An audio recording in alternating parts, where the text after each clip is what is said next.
ഇന്നലെയാണ് ആന്റോ ആന്റണി MP തിരുവല്ലയിലെ ഒരു സ്വകാര്യ പണമിടപാട് സ്ഥാപനത്തിൽ പണം നിക്ഷേപിച്ചു. പണം നിക്ഷേപിച്ചതിൽ 2 കോടി രൂപ അവരിൽ നിന്ന് വാങ്ങി, അതിനുശേഷം തിരിച്ചു കൊടുത്തില്ല എന്ന ആരോപണം സ്ഥാപന ഉടമ ഉന്നയിച്ചത്. ഇതുമായി ബന്ധപ്പെട്ടുള്ള ED അന്വേഷണം ആരംഭിച്ചിരിക്കുന്നു എന്നുള്ള വിവരമാണ് ഈ ഘട്ടത്തിൽ നൽകാനുള്ള അതിൻ്റെ ഏറ്റവും പുതിയ updation.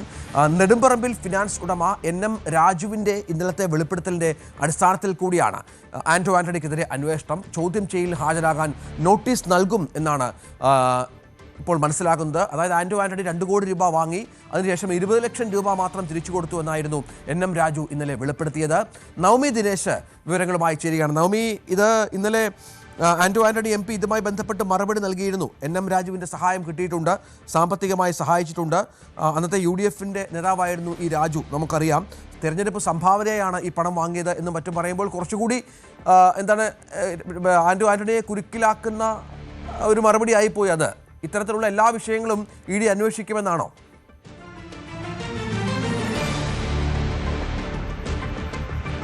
Rajith, very good morning. ഇന്നലെ ആയിരുന്നു ആന്റോ ആന്റണിക്കെതിരായിട്ടുള്ള ഗുരുതരമായിട്ടുള്ള ആരോപണവുമായി ഈ നെടുമ്പറമ്പ് ഫൈനാൻസ് ഉടമ NM രാജു രംഗത്തെത്തിയത്. അതിൽ ഇന്നലെ തന്നെ രാജുവിൻ്റെ 44.5 കോടിയുടെ സ്വത്തുക്കൾ ED മരവിപ്പിക്കുകയും ചെയ്തിരുന്നു.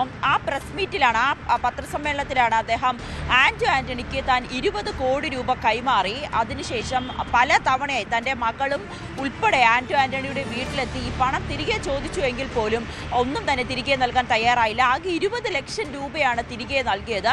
പക്ഷേ അതിനുവേണ്ടി താൻ പരാതിയൊന്നും നൽകിയിട്ടില്ല എന്നുകൂടി ഈ NM രാജു പറഞ്ഞിരുന്നു. അതേസമയം തന്നെ തൻ്റെ ഈ ഒരു നിക്ഷേപ തട്ടിപ്പുമായി ബന്ധപ്പെട്ട്, അല്ലെങ്കിൽ തൻ്റെ ഈ ഫിനാൻസ് ക്രൈസിസിൽ വന്നതും അതിനെ തുടർന്നുണ്ടായ ED അന്വേഷണവും, ഈ ED അന്വേഷണത്തിലും ക്രൈംബ്രാഞ്ചിൻ്റെ അന്വേഷണത്തിലും താൻ ഇക്കാര്യങ്ങൾ ആന്റോ ആന്റണി തന്നിൽ നിന്ന് പണം വാങ്ങിയെന്ന കാര്യം EDയോട് വെളിപ്പെടുത്തിയിരുന്നു എന്നുകൂടി അദ്ദേഹം കൂട്ടിച്ചേർക്കുന്ന സാഹചര്യമുണ്ടായി. ഇതിൻ്റെ അടിസ്ഥാനത്തിലാണ് ഇപ്പോൾ ആന്റോ ആന്റണിക്കെതിരെ ED അന്വേഷണം പ്രഖ്യാപിച്ചിരിക്കുന്നത്. ഉടനെ തന്നെ നോട്ടീസ് അയച്ച ചോദ്യം ചെയ്യാൻ വിളിപ്പിക്കുമെന്നാണ് നമുക്ക് അറിയാൻ സാധിക്കുന്നത്. അതായത് EDയുടെ നിഗമനം അനുസരിച്ച് ഈ തട്ടിപ്പ് തുകയാണ് ആന്റോ ആന്റണിക്ക് NM രാജു കൈമാറിയത് എന്നാണ്. അങ്ങനെയാണെങ്കിൽ ഈ തട്ടിപ്പ് നടത്തിയ തുകയാണ് ആന്റോ ആന്റണി തിരഞ്ഞെടുപ്പിനായി ചിലവാക്കിയത് എന്നൊരു കണക്കുകൂട്ടലാണ് EDയുടെ ഭാഗത്തു നിന്നും ഉണ്ടാകുന്നത്. അതിൻ്റെ അടിസ്ഥാനത്തിലാണ് ഇപ്പോൾ ആന്റോ ആന്റണിയെ ചോദ്യം ചെയ്യുന്നതിന് വേണ്ടിയിട്ട് വിളിപ്പിക്കുന്ന സാഹചര്യത്തിലേക്ക് പോലും ED കടന്നിരിക്കുന്നത്. അതിൽ ഏറ്റവും പ്രധാനപ്പെട്ട കാര്യം, ഇന്നലെ അദ്ദേഹം നടത്തിയ പത്രസമ്മേളനത്തിൽ എത്ര രൂപയാണ് വാങ്ങിയതെന്ന ചോദ്യത്തിന് മറുപടി നൽകിയില്ല എന്നുള്ളതാണ്. 20 ലക്ഷം രൂപ തിരികെ നൽകിയെന്ന് പറഞ്ഞു, വാങ്ങിച്ച തുക തിരികെ നൽകിയെന്നാണ് പറഞ്ഞത്. പക്ഷേ എത്ര രൂപയാണ് വാങ്ങിയത് എന്ന ചോദ്യത്തിന് അദ്ദേഹം മറുപടി പറഞ്ഞതുമില്ല. ഒപ്പം അദ്ദേഹം ഒരു കാര്യം കൂടി കൂട്ടിച്ചേർത്തിരുന്നു, ഈ തിരഞ്ഞെടുപ്പിന് വേണ്ടിയിട്ട്, തിരഞ്ഞെടുപ്പ് സംഭാവനയായിട്ടാണ് താനത് വാങ്ങിയത്. അങ്ങനെയാണെങ്കിൽ അതും ഗുരുതരമായിട്ടുള്ളൊരു കാര്യം തന്നെയാണ്. 20 കോടി രൂപ തിരഞ്ഞെടുപ്പിന് വേണ്ടി വാങ്ങിയെന്ന് പറയുന്നത്, അതും കൃത്യമായിട്ടുള്ള തെളിവുകളില്ലാതെ, പ്രത്യേകിച്ച് EDയുടെയും പോലീസിൻ്റെയും അന്വേഷണം നേരിട്ട് ജയിലിൽ പോയ ഒരു തട്ടിപ്പ് പ്രതിയുടെ കയ്യിൽ നിന്നും 20 കോടി രൂപ തിരഞ്ഞെടുപ്പിനായി വാങ്ങിച്ചു എന്ന് പറയുന്നത് ഗുരുതരമായിട്ടുള്ള ഒരു കുറ്റകൃത്യം തന്നെയാണ്. ആ രീതിയിലേക്കാണ് ഇപ്പോൾ EDയുടെ അന്വേഷണം പുരോഗമിച്ചുകൊണ്ടിരിക്കുന്നത്. നേരത്തെ തന്നെ NM രാജുവിനായിട്ടുള്ള അന്വേഷണം, EDയുടെ അന്വേഷണം നടന്നുകൊണ്ടിരിക്കുകയാണ്.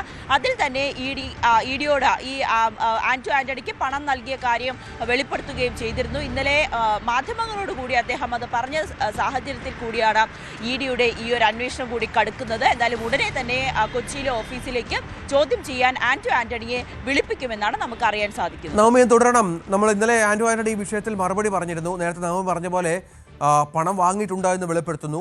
തെരഞ്ഞെടുപ്പ് ഫണ്ടുമായി ബന്ധപ്പെട്ടാണ് ഈ പണം എന്ന് ആന്റോ ആന്റണി പറയുന്ന പശ്ചാത്തലം ഒരുങ്ങുന്നു.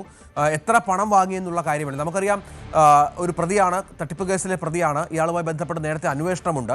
ഈ ഫിനാൻസ് ഉടമയുമായി ബന്ധപ്പെട്ട് തെരഞ്ഞെടുപ്പ് ചെലവിനായി 2 കോടി രൂപ എന്നൊക്കെ പറയുമ്പോൾ അത് വലിയൊരു തുകയായി മാറുന്ന പശ്ചാത്തലമുണ്ട്. KPCC അധ്യക്ഷ സ്ഥാനത്തേക്കൊക്കെ ഒരു പരിധിവരെ പരിഗണിക്കുന്ന പേരുകൂടിയാണ് ആന്റോ ആന്റണിയുടേത് എന്നുകൂടി ചേർത്ത് വെക്കണം. കാരണം ഇപ്പോഴത്തെ KPCC അധ്യക്ഷൻ മത്സരിക്കാൻ പോയാൽ, അപ്പോൾ അങ്ങനെയുള്ള മോഹങ്ങൾക്ക് കൂടി ഇപ്പോൾ തട വീഴുന്നു എന്നുള്ള പ്രധാനപ്പെട്ട കാര്യം കൂടിയുണ്ട്. ഇന്നലെ ആന്റോ ആന്റണി പറഞ്ഞ മറുപടിയിലേക്കൊന്ന് പോകാം. എന്നെ സഹായിച്ചിരുന്നു. തെരഞ്ഞെടുപ്പ് കഴിഞ്ഞ് 2 മാസം കഴിഞ്ഞപ്പോൾ പണം വേണമെന്ന് പറഞ്ഞു. ആ പണം ഞാൻ തിരിച്ചു കൊടുത്തു. അത് അദ്ദേഹം പറഞ്ഞിട്ടുണ്ട്. അപ്പം അത് മാത്രമല്ല, അദ്ദേഹം എന്നെ മാത്രമല്ല തെരഞ്ഞെടുപ്പ് സഹായിച്ചത്. എന്നെ തെരഞ്ഞെടുപ്പല്ല, എന്നെ തെരഞ്ഞെടുപ്പ് സഹായിക്കുന്നത് CPM കൊടുത്ത സഹായത്തെ കുറിച്ച് എന്നോട് പറഞ്ഞിട്ടുണ്ട്. അദ്ദേഹം നിന്ന പാർട്ടിയെ സഹായിച്ചതിനെ കുറിച്ച് പറഞ്ഞിട്ടുണ്ട്. അല്ലാതെ കോൺഗ്രസിനെ മാത്രമൊന്നുമല്ല, അദ്ദേഹം അതിനേക്കാളൊക്കെ വളരെ കൂടുതലായി CPM-നെ അത് സഹായിച്ചിട്ടുണ്ട്. പൈസ തന്നല്ലോ, അതല്ലേ പറഞ്ഞ തിരിച്ചു കൊടുത്തു എന്നാണ് പറഞ്ഞത്. തിരിച്ചു കൊടുത്തു. എനിക്ക് ഇത്രയും കാര്യങ്ങൾ അദ്ദേഹം ഉന്നയിച്ച ആരോപണത്തിനുള്ള മറുപടി ഞാൻ പറഞ്ഞു. അത് അദ്ദേഹത്തിന് തിരിച്ചു കൊടുത്തിട്ടുണ്ട്. പിന്നെ എന്തെങ്കിലും അദ്ദേഹത്തിന് കൊടുക്കാനുണ്ടെന്ന് ഏതെങ്കിലും ഇപ്പൊ അദ്ദേഹം ഇടതുമുന്നണിയിലാണ് നിൽക്കുന്നത്, ഇടതുമുന്നണിയുടെ സമ്മർദ്ദം കൊണ്ട് അയാൾക്ക് എന്തെങ്കിലും ആരോപണം ഉന്നയിക്കാണ്ട് അയാൾ നിയമപരമായിട്ട് കേസ് കൊടുത്തു. അപ്പൊ ഞാനത് ഫേസ് ചെയ്തോളാം. ഈ നിയമപരമായി കേസ് കൊടുക്കണമെന്നാണ് ആന്റോ ആന്റണി വെല്ലുവിളിക്കുന്നത് നവമി. ഒപ്പം നമുക്കറിയാം അന്ന് ഇയാൾ ഈ NM രാജു എന്ന് പറയുന്ന UDF-ന്റെ ഭാഗമായിരുന്നു, ആന്റോ ആന്റണിയുമായി ഏറെ ബന്ധമുള്ള ആളായിരുന്നു. ഇപ്പോൾ ഇടതുമുന്നണിയുടെ ഭാഗമായി നിൽക്കുന്ന ഒരു രാഷ്ട്രീയ നേതാവ് കൂടിയാണ്, കേരള കോൺഗ്രസിൻ്റെ നേതാവ് കൂടിയാണ്. അങ്ങനെ രാഷ്ട്രീയമായി കൂടി ഈ വിഷയത്തെ സമീപിക്കണമെന്നാണ് ആന്റോ ആന്റണി ആവശ്യപ്പെടുന്നത്. ED-യുടെ അന്വേഷണ പരിധിയിൽ ഈ പറഞ്ഞതുപോലെ പണം കൈമാറ്റവുമായി ബന്ധപ്പെട്ടുള്ള വിവരങ്ങളും അന്വേഷിക്കേണ്ടി വരും. ഈ പണം എന്ത് ചെയ്തു എന്നുള്ളതൊക്കെ ആന്റോ ആന്റണി വെളിപ്പെടുത്തേണ്ടി വരും. ഒപ്പം വാങ്ങിയ പണം പൂർണ്ണമായും തിരിച്ചു കൊടുത്തോ എന്ന കാര്യത്തിലും വെളിപ്പെടുത്തലുണ്ടാകണം. എന്തിനു ഉപയോഗിച്ചു എന്ന കാര്യത്തിലും കൃത്യമായ അന്വേഷണം അടക്കമുണ്ടാകും. എന്താണ് മനസ്സിലാക്കേണ്ടത്? ആന്റോ ആന്റണി കുരുക്ക് മുറുകുക തന്നെയാണല്ലേ? അതെ, അങ്ങനെ തന്നെ നമുക്ക് വിലയിരുത്താം. ഇന്നലെ തന്നെ NM രാജുവിനോട് ഇക്കാര്യം ചോദിച്ചിരുന്നു. 2 കോടി രൂപ എന്ത് അടിസ്ഥാനത്തിലാണ് ആന്റോ ആന്റണിക്ക് കൊടുത്തതെന്ന് ചോദിച്ചപ്പോൾ അദ്ദേഹം പറഞ്ഞത്, അന്ന് ഞാൻ കോൺഗ്രസിന്റെ ഭാഗമായിരുന്നു, ഒപ്പം ഈ പാർട്ടിയിലെ നേതാക്കളുമായി അടുത്ത ബന്ധം തന്നെയായിരുന്നു. ആന്റോ ആന്റണി ഉൾപ്പെടെയുള്ളവരോട് അടുത്ത ബന്ധം പുലർത്തിയിരുന്നു. ആന്റോ ആന്റണിയും ഭാര്യയും നിരവധി തവണ തന്റെ ഓഫീസിലും വീട്ടിലും വന്നിരുന്നു. അതിനെ തുടർന്നാണ് ഇങ്ങനെ ഒരു സംഭാവന. തെരഞ്ഞെടുപ്പ് താൻ വലിയ ബുദ്ധിമുട്ടിലാണ്, സാമ്പത്തിക പ്രതിസന്ധിയിലാണ്, തെരഞ്ഞെടുപ്പ് അടുത്തിരിക്കുകയാണ്, അതിനുവേണ്ടി സഹായിക്കണമെന്ന് പറഞ്ഞതുകൊണ്ടാണ് യാതൊരു ഈടുമില്ലാതെയാണ് 2 കോടി രൂപ നൽകിയതെന്ന് NM രാജു പറയുന്നുണ്ട്. പക്ഷെ അതിൽ തന്നെ സംശയമുണ്ട്. എങ്ങനെയാണ് ഇത്രയും വലിയ തുക, എത്രയും സൗഹൃദത്തിന്റെ പേരിലായിക്കോട്ടെ, ഈടില്ലാതെ എങ്ങനെയാണ് ഒരു ഫിനാൻസ് സ്ഥാപനത്തിന് കൊടുക്കാൻ കഴിയുക എന്നൊരു ചോദ്യം അപ്പോഴും മാധ്യമങ്ങൾ ഉന്നയിച്ചിരുന്നു, മാധ്യമപ്രവർത്തകർ ഉന്നയിച്ചിരുന്നു. അപ്പോൾ അദ്ദേഹം പറഞ്ഞത് സൗഹൃദത്തിന്റെ പേരിലാണ്. പക്ഷെ തൻ്റെ ഈ ബാങ്ക് അക്കൗണ്ട് വഴിയാണ് ഈ തുക കൈമാറിയത്. അതിൻ്റെ സ്റ്റേറ്റ്മെന്റ് അടക്കം തൻ്റെ പക്കലുണ്ട്. പിന്നീട് സാമ്പത്തികമായി വളരെ പ്രശ്നങ്ങളിലേക്ക് വന്നപ്പോൾ, ഈ ഫിനാൻസ് സ്ഥാപനം തകർന്നപ്പോൾ, ഈ നിക്ഷേപകർക്ക് പണം തിരികെ നൽകാൻ കഴിയാത്തൊരവസ്ഥയിലേക്ക് വന്നപ്പോൾ ഈ പണം തിരികെ നൽകണമെന്ന് ആവശ്യപ്പെട്ടുകൊണ്ട് ആന്റോ ആന്റണിയുടെ വീട്ടിലും ഓഫീസിലുമൊക്കെ താനും തൻ്റെ മക്കളും ഭാര്യയും അടക്കം ചെന്നിരുന്നു. മകൾ 10 തവണയെങ്കിലും അവിടെ ചെന്ന് പണം എങ്ങനെയെങ്കിലും തിരികെ നൽകണമെന്ന് ആവശ്യപ്പെട്ടു. പക്ഷേ അത് തിരികെ നൽകുവാൻ ആന്റോ ആന്റണി തയ്യാറായില്ല. പകരം 20 ലക്ഷം രൂപ മാത്രമാണ് തിരികെ നൽകിയത്. അതും അക്കൗണ്ടിൽ കൃത്യമായിട്ടുണ്ട്. അതായത് അക്കൗണ്ട് മുഖേനയാണ് ഈ പണം തിരികെ നൽകിയത്. ഈ കൊടുത്തതിൻ്റെയും വാങ്ങിച്ചതിൻ്റെയും എല്ലാ സ്റ്റേറ്റ്മെൻറ്റും തൻ്റെ പക്കലുണ്ട്. ഇത് ED-ക്ക് സമർപ്പിക്കുമെന്ന് കൂടി NM രാജു വ്യക്തമാക്കിയിട്ടുണ്ട്. അങ്ങനെയാണെങ്കിൽ വരും ദിവസങ്ങൾ വീണ്ടും NM രാജുവിനെ ചോദ്യം ചെയ്യാൻ വിളിപ്പിക്കും. ആന്റോ ആന്റണിക്ക് നൽകിയ തുകയുടെ കൃത്യമായിട്ടുള്ള തെളിവുകൾ ഹാജരാക്കാൻ ആവശ്യപ്പെടും. അങ്ങനെയാണെങ്കിൽ അതിനുശേഷം ആന്റോ ആന്റണിയുടെ മൊഴി രേഖപ്പെടുത്തിയതിനു ശേഷമായിരിക്കും